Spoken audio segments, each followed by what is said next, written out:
Mahmood Al Zarooni, the man at the centre of racing's most notorious doping scandal, arrives at British Horseracing Authority headquarters to learn his fate. On April the 9th, a team of BHA investigators arrived at the Moulton Paddocks stable in Newmarket, run by the Godolphin trainer, to take samples from 45 thoroughbreds. 11 were found to contain traces of anabolic steroids, a figure that has subsequently risen to 15. Zarooni admitted his guilt at a near 5-hour disciplinary hearing that ended in an 8-year worldwide ban for the disgraced trainer, with the affected horses also barred from competition for 6 months. Afterwards, leading players from both the BHA and Godolphin gave their reactions.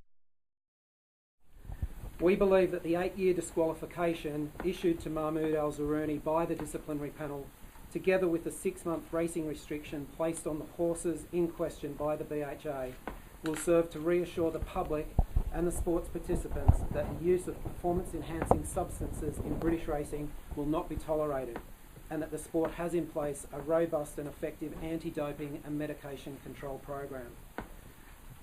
The next objective for the BHA is to take all necessary steps to ensure that overall confidence in the integrity of the sport is not at risk. We welcome the proactive response of Godolphin and Sheikh Mohammed in announcing their intention to review the procedures of this stable and the need to ensure that all horses formerly trained by Mahmood Al Zarooni are tested and cleared before they race again. Mr. Al Zarooni has asked me to read a statement on his behalf. First and foremost, I would like to apologise to His Highness Sheikh Mohammed, as well as to all those involved with Godolphin and the public who follow British racing. I accept that it was my responsibility to be aware of the rules regarding the use of prohibited substances in Britain. I can only apologise and repeat what I said in my statement earlier in the week. I have made a catastrophic error. We had a full and frank admission from the trainer.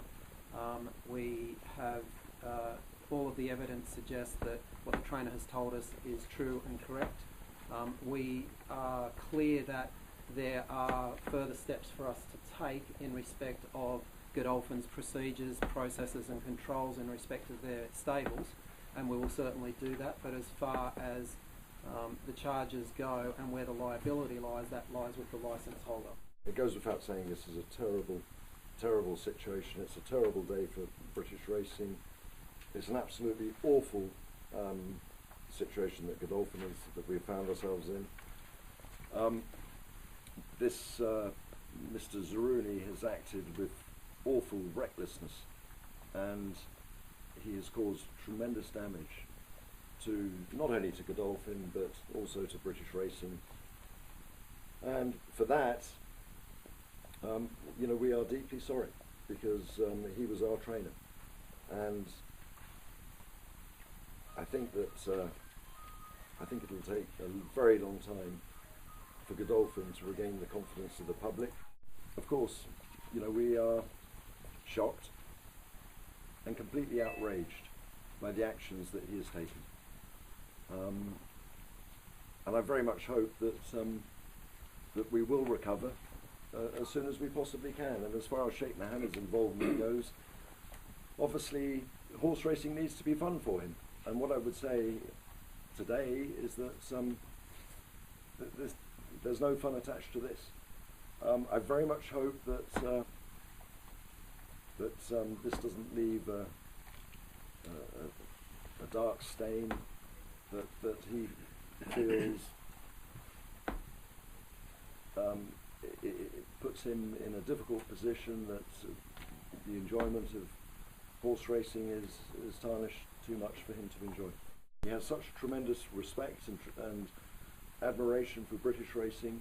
He's been passionately involved for more than 30 years in this country as a top owner, and he recognises the importance of dealing with this quickly so that the British public can have faith and confidence in his stables again. I recommended the appointment of Mahmood as an additional trainer to Godolphin, and today that has been proven to be very poor judgment. This incident that's occurred now is an isolated incident at the hands of a reckless person who has shown no respect for horse racing in this country. Despite repeated requests, Al Zarooni refused to make further comment as he made his way from the BHA to a waiting car to begin an 8-year absence from horse racing, an exile which, in reality, is likely to last a lifetime.